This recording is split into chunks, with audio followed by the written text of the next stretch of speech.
একদিন আমাকে মনে পড়বে, কিন্তু সাহস করে ফোন দিতে পারবে না। লজ্জায় নিজেকে সংবরণ করবে। আমাদের এত গল্প আর এত স্মৃতি জমেছে যে তুমি অন্য কারো মাঝে আমার ছায়া দেখবে, কিন্তু সেখানে আর আমাকে পাবা না। একটা আক্ষেপ জন্ম নিবে তোমার ভিতরে। রাত গভীর হলে আমার ফেসবুক ওয়াল ঘুরতে মন চাইবে তোমার।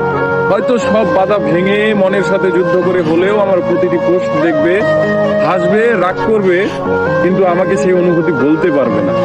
এর চেয়ে আর বড় কষ্টের কি হতে পারে বলো? কোনো এক ভোরে কিংবা গভীর রাতে ঘুম ভেঙে ফোন চেক করে দেখবে আমার কোনো টেক্সট আছে কিনা। আমাকে না পেয়ে তোমার যেই দীর্ঘশ্বাস জন্মাবে তা তোমার প্রাপ্য ছিল। আমি তো কোনো অন্যায় করিনি। এখন যার সাথে আছো তাকে নিয়ে যতই সুখে থাকো, যতই ভালো থাকো, আমি জানি আমাকে তোমার মনে পড়বেই, কারণ আমি তোমাকে ঠকাইনি। তার সাথে কাটানো প্রতিটি সুখময় মুহূর্তে আমি থাকবো তোমার মস্তিষ্কের একটা কোণে। এর চেয়ে বড় শান্তির আর কি হতে পারে বলো?